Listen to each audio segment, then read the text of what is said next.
Ni kipindi maalum cha Mamlaka ya Viwanja vya Ndege Tanzania, TAA. Leo hii tutaangazia ujenzi wa jengo jipya la 3 la abiria katika kiwanja cha ndege cha kimataifa cha Julius Kambarage Nyerere jijini Dar es Salaam. Litakapokamilika mwaka 2015, litakuwa na uwezo wa kubeba abiria milioni 6 kutoka milioni 2.5 wa sasa. Mpenzi mtazamaji, historia ya jengo hili inarudi nyuma miaka 6 iliyopita, kama mkurugenzi mkuu wa Mamlaka ya Viwanja vya Ndege Tanzania, Mhandisi Suleiman Saidi Suleiman, anavyosema. Kiwanja cha Julius Nyerere hapa kilihamia kwenye miaka 50. Na sasa tuko mwaka 2014. Waliotutangulia walijenga jengo la kwanza Terminal 1 kwenye miaka 50. Jengo hili lilikuwa na uwezo wa kuchukua abiria kama 100 mpaka 150 kwa saa. Likatuchukua mpaka kufika mwaka 79, ambapo sasa mawazo ya kujenga jengo la pili, kwa sababu sasa idadi ya abiria iliongezeka, mashirika makubwa yaliongezeka. Kwa nchi ikaona umuhimu wa kujenga jengo la pili. Kwa hivyo 79 likaanza shughuli ya ujenzi wa jengo la pili na kupanua miundombinu ya viwanja vya ndege kama runway, taxiway na maeneo mengine ya maegesho, mitambo ya kuongozea ndege. Kufikia mwaka 1984, jengo la pili au panuzi wa kiwanja cha Julius Nyerere ukakamilika na ulizinduliwa na Mheshimiwa Rais wa awamu ya kwanza marehemu Julius Kambarage Nyerere. Kwa hivyo kufikia pale, sisi wakati hilo jengo linajengwa mwaka 84 lilikuwa na uwezo wa kuchukua abiria milioni 1.2. Na kwa lugha nyingine ilikuwa na uwezo wa kuchukua kati ya abiria 500-600 kwa saa. Lakini sasa hivi jengo hilo lina abiria milioni 2.5, na capacity sasa unaweza ukaikuta kama jengo limejengwa kwa ajili ya abiria milioni 1.2, leo lina abiria milioni 2.5. Ujue sasa kuna umuhimu sasa wa kujenga jengo jipya la 3. Na tukisema jengo la 3 sio jengo tu, ili majengo haya yanakuwa na vitu vingi tu. Maeneo ya kuegesha ndege, viungio, ni vitu vingi sana. Kwa hivyo tunalizungumza Terminal 3, lakini kwa ujumla wake ni mradi mkubwa ambao unaweza kuonesha. Kwa lugha nyingine naweza kusema kwamba ni upanuzi wa awamu ya pili. Ilijengwa 50, 79 ukafanya upanuzi wa awamu ya kwanza, au ni upanuzi wa awamu ya pili. Naye mkurugenzi wa mradi, Mhandisi Mohamed Milanga, akieleza zaidi kuhusu jengo hilo, alikuwa na haya ya kusema. Jengo litakuwa na maegesho ya ndege, tunasema air bridge, kwa awamu ya kwanza 9, na lina uwezo wa kuhudumia ndege kubwa sana duniani, Airbus A380. Upande wa mifumo ya screening ya abiria pamoja na mizigo, tofauti na jengo hili la Terminal 2 ambalo inabidi mizigo ikaguliwe kabla abiria hajaingia ndani ya jengo. Kwa utaratibu, kwa jengo hili jipya, abiria ataingia na mizigo yake, ata check in, ata drop mizigo, and then mizigo itakaguliwa abiria akiwa hayupo, amesha drop mzigo wake. Kwa hiyo abiria anaweza kuja na ndugu zake wakamsindikiza pale, aka check in, aka drop mzigo, akaendelea kuwa na mzigo wake wa pembeni, na bado akaendelea kuenjoy ndani ya jengo. Upande wa huduma za huku, upande wa maegesho magari, itakuwa na maeneo makubwa ya kuegesha magari. Kwa ujumla litakuwa na mifumo yote ya kisasa ambayo utategemea kwenye kiwanja chote cha kimataifa, viwanja vya Dubai kama Amsterdam. Kwa hiyo utegemee kiwanja chenye viwango vya aina hiyo. Akizungumzia uwekaji wa jiwe la msingi wa jengo la 3 la abiria, mkurugenzi mkuu Mhandisi Suleiman Saidi Suleiman anasema. Mheshimiwa Rais wa Jamhuri ya Muungano wa Tanzania Dr. Jakaya Mrisho Kikwete atatuwekea jiwe la msingi la jengo la 3 la abiria la kiwanja cha Julius Nyerere International Airport. Ni kwa sababu ni mradi mkubwa na ni fahari kwa nchi, na ni vizuri hata sisi wenyewe wafanyakazi tukimwona Mheshimiwa Rais amekuja kutuka jiwe la msingi, naweza katufanya kwamba tukawa motivated na kazi kaenda vizuri zaidi. Akielezea furaha yake kuhusu kuanza kwa mradi huo mkubwa, Waziri wa Uchukuzi Dr. Harrison Mwakyembe naye ana haya ya kusema.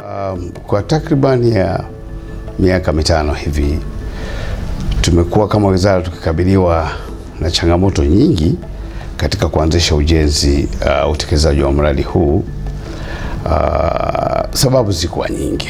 Kwa hiyo kuanza utekelezaji wa mradi huu sasa ni faraja kubwa kwangu mimi na watumishi wenzangu wa umma katika Wizara ya Uchukuzi. Lakini faraja hii imechanganyika vile vile na changamoto mpya, changamoto ya kuhakikisha kwamba utekelezaji wa mradi huu haukwami. Je, mradi huo unagharamiwa na nani hasa? Kusema kweli, serikali ya Jamhuri ya Muungano ya Tanzania inagharamia.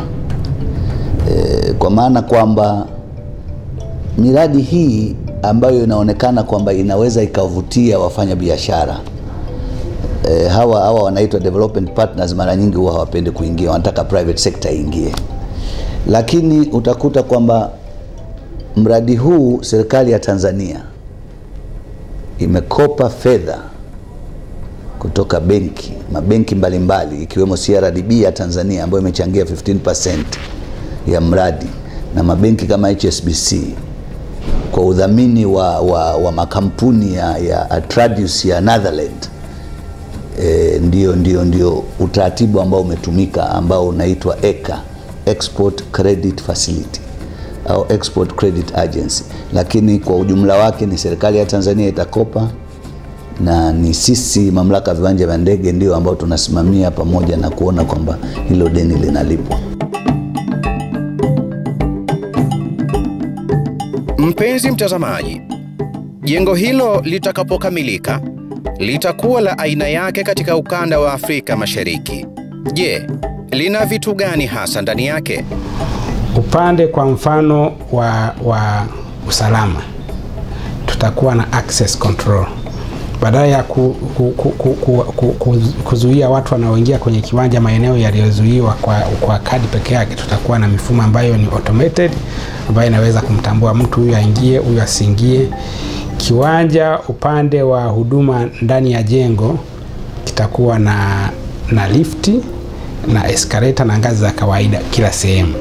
Kwa hiyo kwa upande wa huduma za wale abiria ambao tunasema ni wanahitaji mahitaji maalum, jengo hili limechukua kwa makini sana vitu hivyo.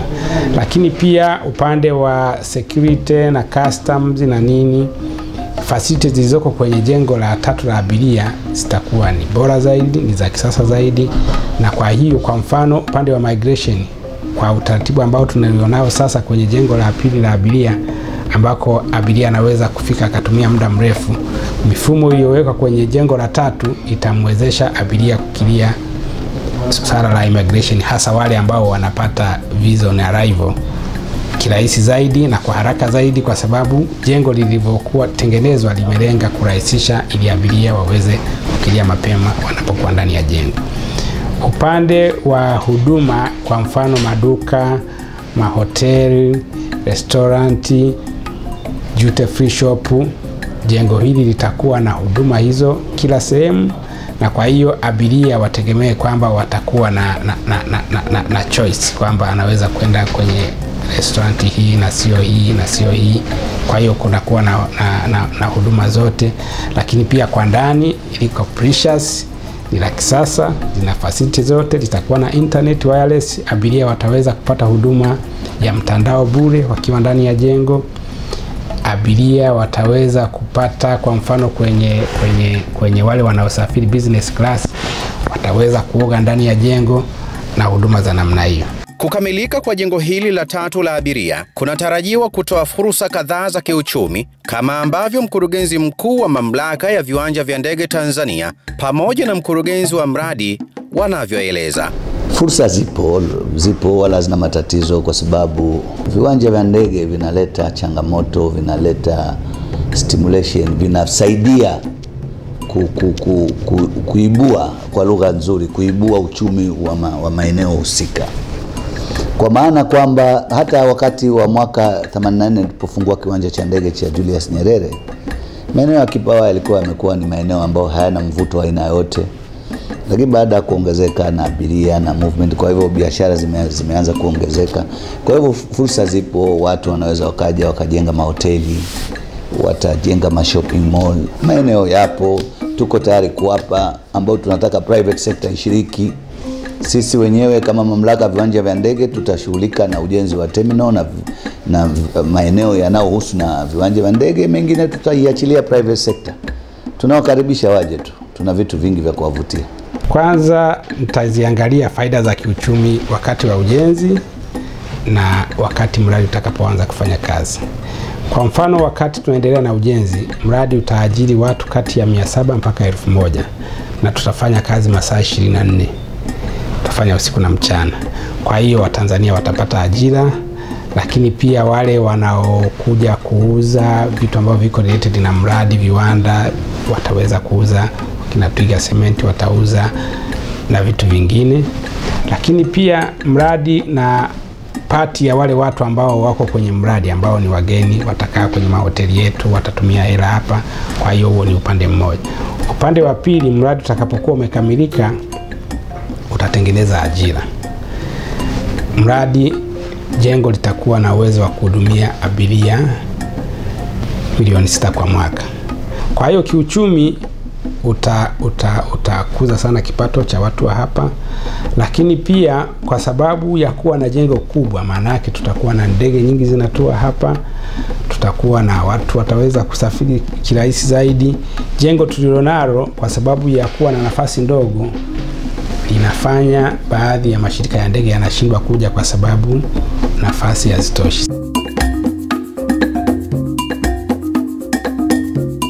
Je, serikali itanufaika vipi na mradi huu? Waziri wa Uchukuzi Dr. Harrison Mwakyembe anaeleza.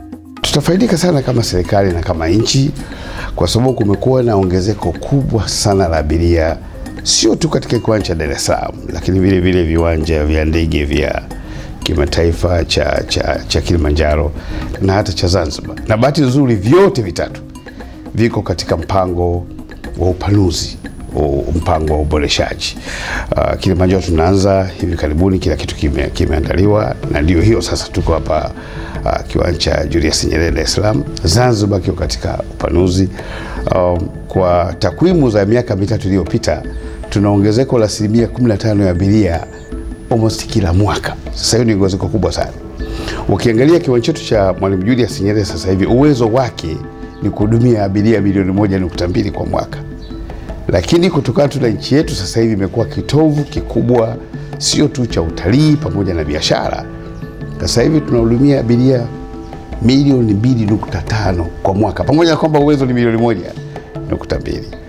Na kwa hiyo upanuzi wa Julius Nyerere utatusaidia sana tuweze kuhudumia mpaka abiria milioni 6 kwa mwaka. Kuhusu nafasi ya jengo hilo katika soko la usafiri wa anga, mkurugenzi mkuu wa mamlaka ya viwanja vya ndege anasema jengo hili wakati linakamilika litakuwa na ukubwa wa kuhudumia abiria milioni 6. Kwa lugha nyingine, sio chini ya abiria 2800 kwa saa.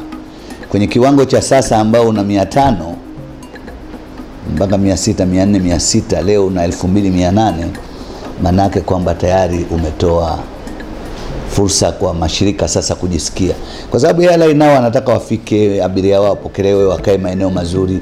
Leo unawachukua watu 2.5 million, watu milioni 2.5.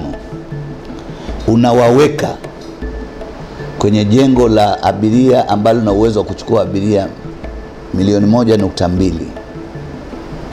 Unategemea nini? Kwa hivyo hakuna mtu ambaye anaona raha. Mimi mwenyewe ukiniambia naiona Terminal 2 sasa hivi kama ni kero. Kwa hiyo siku ambayo tukifungua hii wala haina matatizo, tutakuwa tumebadilika. Na mashirika mengi yataongeza idadi ya ndege zao.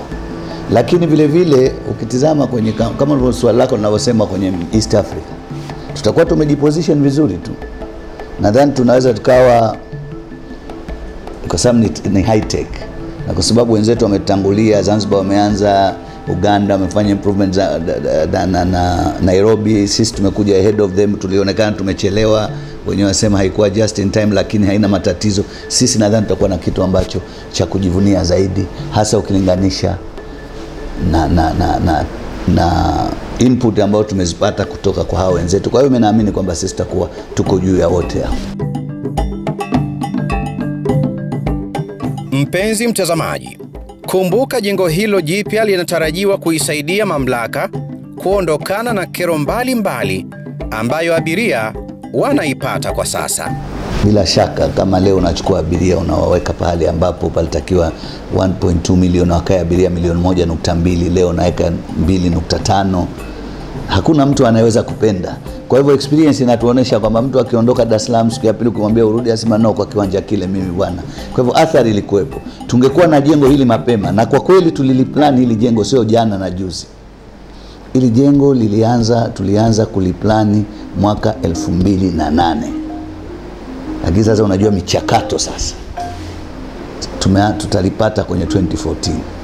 Miaka 6 tuko kuvutana kushoto kulia, ultimately sasa tunalo.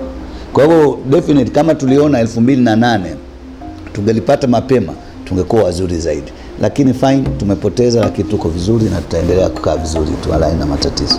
Jengo hili litafanyaje kazi? Mkurugenzi wa mradi huo Mhandisi Mohamed Milanga anatueleza. Jengo hili tunalojenga la 3 tumelenga kwamba litahudumia abiria wanaosafiri safari za nje, international passenger. Lakini pia majengo haya mawili, yani jengo linalojengwa la Terminal 3 pamoja na hili jengo tulilonalo la Terminal 2, upande wa kule kwenye maegesho ya ndege, bado ndege inaweza kutoka Terminal 2 kwenda Terminal 3 au vinginevyo. Vifaa vya kuhudumia ndege vitaweza kuhudumia majengo yote mawili kwa wakati mmoja.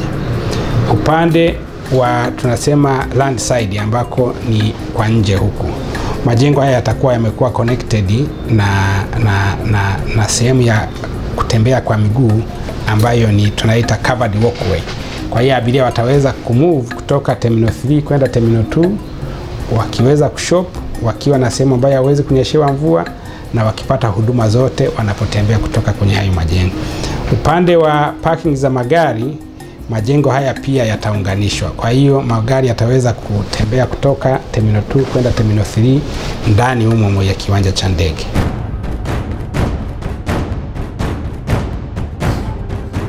Ujenzi wa jengo la 3 la abiria uwanja wa ndege wa Julius Nyerere umepitia michakato mbalimbali.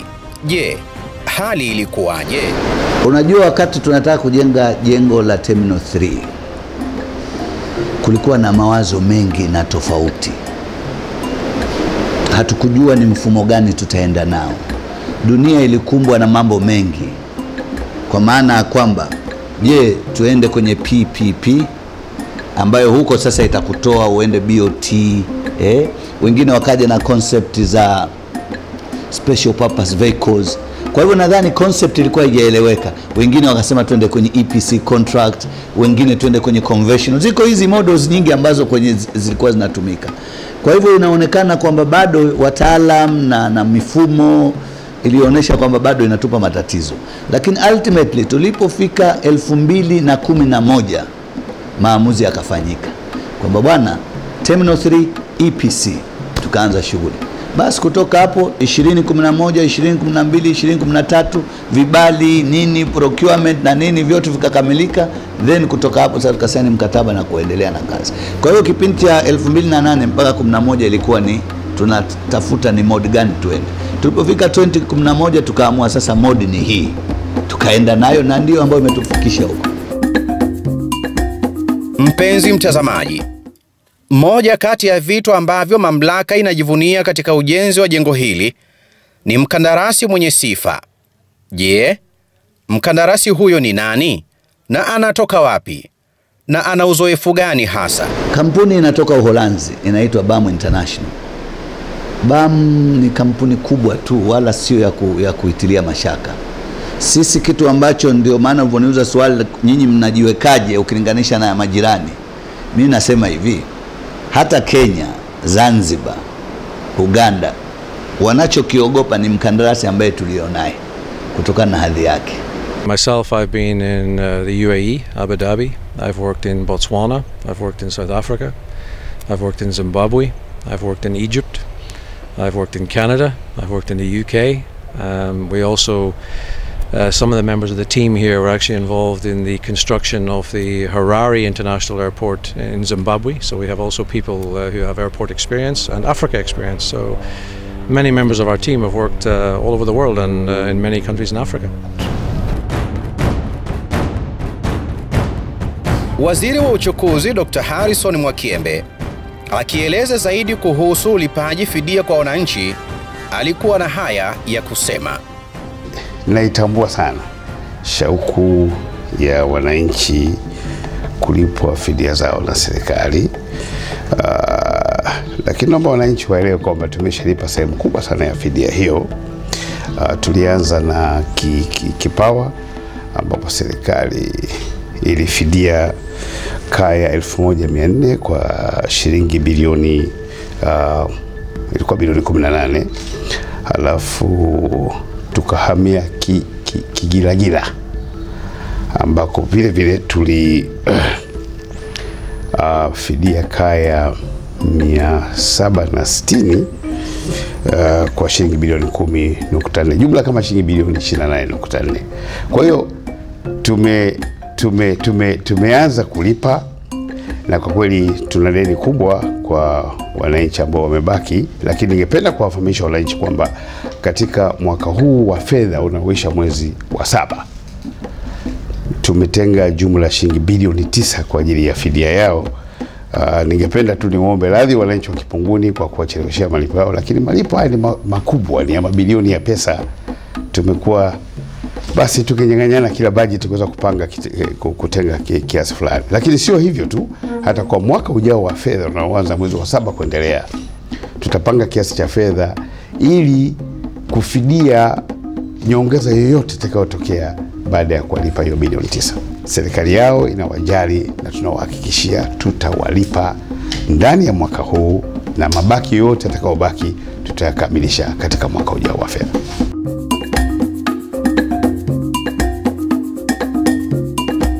Mtazamaji, baada ya kumsikia Mheshimiwa Waziri Mwakyembe, sasa tuangalie kazi zilizoanza kufanywa katika mradi huo. Baada ya kusaini mkataba, kazi za maandalizi ya mradi zilianza, ikiwa ni pamoja na kudiskasi na wadau, kukamilisha taratibu zote, kujenga maofisi kwa ajili ya site, na hiyo ya kuanza rasmi ujenzi tulianza ilikuwa ni mwezi Januari mwaka huu 2014 kwa kuanza kazi za kuhamisha udongo na kutengeneza matabaka kulingana na mahitaji.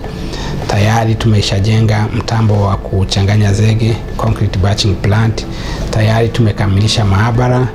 Tayari tumeanza kujenga workshop mbalimbali. Tayari ofisi za contractor, subcontractor na watu wengine zimekamilika. Kwa hiyo kiujumla mradi unakwenda vizuri na tunategemea utakamilika kwa wakati. Mpenzi mtazamaji, unaendelea kufuatilia kipindi hiki cha Mamlaka ya Viwanja vya Ndege Tanzania. Ni matarajio ya wengi mradi huu utaleta ushindani kwa mashirika ya ndege na hivyo kuyafanya yashushe nauli. Je, mkurugenzi mkuu wa Mamlaka ya Viwanja vya Ndege Tanzania anasemaje? Mlipaji wa gharama za usafiri wa anga ni abiria. Ndege anategemea auze tiketi awaze kupata fedha anunue ndege afanye hivyo. Sisi tunategemea abiria. Sasa leo abiria akawa anasafiri, gharama za kusafiri ni kubwa kwa sababu ndege zinapata matatizo. Inafika hapa inabidi baada ya kutumia air bridge akaingia akateremsha abiria kwa muda mfupi, asikae muda mrefu, 45 minutes turnaround anaondoka, ndio zinapunguza gharama. Leo ukiwa na system za kisasa ambao ukiingia unaweza ukawacheki abiria kwa haraka zaidi kwa mifumo ya kisasa kwenye cheki, ina maana abiria. Kwa hivyo kila ukirahisisha zile huduma za abiria kwenye viwanja vya ndege inamfanya mwenye mashirika ya ndege naye apunguze gharama zake.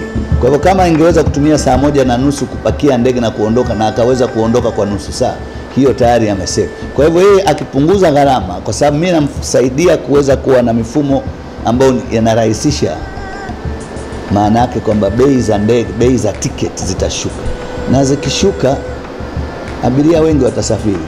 Jengo hilo linatarajiwa kutoa fursa gani hasa za kibiashara? Uzuri wa hii biashara, na kwa sababu sisi ni wataalamu tunajua nini tunachokifanya. Unajua kwa kwenye industry kama hii halafu unafanya kazi na makampuni mazito, Emirates, KLM, Swiss International, Qatar, abiria wanaotumia usafiri wa anga wanajua wanachokitaka, unaona. Kwa hivyo biashara hii huhitaji kubahatisha. Kwa hivyo ninachotaka kusema kwamba kwenye hili jengo best practice, majengo yote, nenda Dubai, nenda Hong Kong, nenda Beijing, nenda Heathrow, range ya eneo la biashara ni kati ya 20% mpaka 30%. Huwa ndio linatengwa kwa ajili ya kufanya fursa za biashara, na sisi tunaenda kwenye 30%. Kwa hiyo ina maana viwango vyetu tumeenda kwenye viwango vya juu zaidi.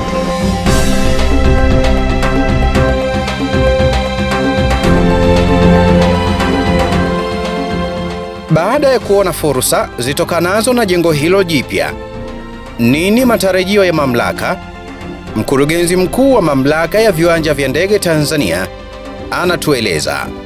Mimi nafuatilia hizi statistics. Wakati tunafungua jengo la pili, tulikuwa na abiria sio 3,500. Tulipofungua baada ya mwaka mmoja ukakuta kwamba growth ilikuwa kubwa. Abiria waliongezeka. Kwa sababu watu wanapenda kusafiri kwenye viwanja vizuri ambavyo ni hassle free, havina matatizo. Kwa hiyo mimi nasema hivi, hili jengo likikamilika 2015, come 3 years tutakuwa Dar es Salaam tumefikia abiria milioni kati ya 4 mpaka 5. Mtazamaji, ongezeko la abiria na ndege linatarajiwa kuleta changamoto nyingine kutokana na tatizo la foleni lililopo jijini Dar es Salaam. Je, serikali inafanya nini kuhakikisha abiria watokao na waendao uwanja wa ndege hawakwami? Tuna mradi mwingine ambao tunaufanya sasa hivi, pengine ningependa kudokeza kwamba wizara sasa hivi inahangaika na wataalamu kutoka Brazil na Afrika Kusini kujenga reli kutoka jijini Dar es Salaam kwenda kwenye kiwanja cha ndege cha Mwalimu Julius Nyerere. Sasa hivi unaona traffic jam hapa mjini, ndege nyingi zinakuja Tanzania. Mtu anatoka Afrika Kusini, anatoka nje kwa saa 3, anatumbukia Dar es Salaam, kilomita nyingi sana. Lakini akifika Dar es Salaam kwenda tu Kipawa, kwenda Mbezi, anachukua muda ule aliochukua kwenye ndege. Sasa hiyo tunataka tuimalize. Kwa hiyo hilo ni moja la changamoto ambazo tumezikabili wizara, na tuna uhakika upanuzi wa kiwanja cha ndege cha Mwalimu Julius Nyerere utaendana na pia na uboreshaji wa miundombinu kuwapeleka wananchi kiwanja cha ndege na kurudi. Ujenzi wa jengo hili ni mwendelezo wa miradi mingi ambayo Mamlaka ya Viwanja vya Ndege Tanzania imefanya. Nini siri ya mafanikio hayo? Sisi tumepewa dhamana na serikali kuendeleza viwanja vya ndege Tanzania. Sasa wafanyakazi wenzangu wanajua hilo, mimi najua hilo, watu wote walioko ndani ya TIA wanajua hilo. Sote lengo letu ndio hilo, na ndio maana unaona tumefanikiwa. Kwa hiyo sisi nadhani ni kazi tu. Unajua ukishakuwa unajua nini unachokifanya, uhitaji kupata tabu. Ndio maana mafanikio. Siri kubwa ni kwamba wafanyakazi wote wa Mamlaka ya Viwanja vya Ndege wanajua nini wanatakiwa kufanya. Hayawi sasa yamekuwa, na asiye na mwana aele kijiwe. Kwenda kushuhudia uwekaji wa jiwe la msingi la mradi, hebu tumsikilize mkurugenzi mkuu. Kwanza, kuwepo kwa rais kuweka jiwe la msingi ni kitu kikubwa, na kama Mheshimiwa Rais ameamua kutupendelea kuja kutuwekea jiwe la msingi, nadhani ni vizuri wananchi waje wamsikilize anachokisema, maagizo atakayotupa, kwa sababu ni mradi ambao kesho na kesho kutwa utaenda kuiongezea hadhi nchi na kuweza kufanya kwamba usafiri wa anga uonekane mzuri na wa kuvutia zaidi. Tunaomba tu wananchi wa Dar es Salaam watuunge mkono, watusaidie, tushiriki pamoja, Mtukufu Rais atuwekee jiwe la msingi, tumalize kazi, tuwakamilishie jengo lao. Mpenzi mtazamaji, Hadi hapo tumefikia mwisho wa kipindi chetu. Kwa niaba ya Mamlaka ya Viwanja vya Ndege Tanzania, tunakukaribisha katika vipindi vijavyo vitakavyoangazia maendeleo ya ujenzi, usimamizi na uendelezaji wa viwanja vya ndege nchini. Kumbuka, mradi huu ni mwendelezo wa miradi mingine ya ujenzi na upanuzi wa viwanja vya ndege na miundombinu yake unaofanywa na mamlaka ili kuboresha huduma za usafiri wa anga na kusukuma mbele maendeleo ya taifa. Daima kumbuka, usafiri wa anga ni usafiri wa leo, kesho na kesho kutwa. Asanteni na kwaherini.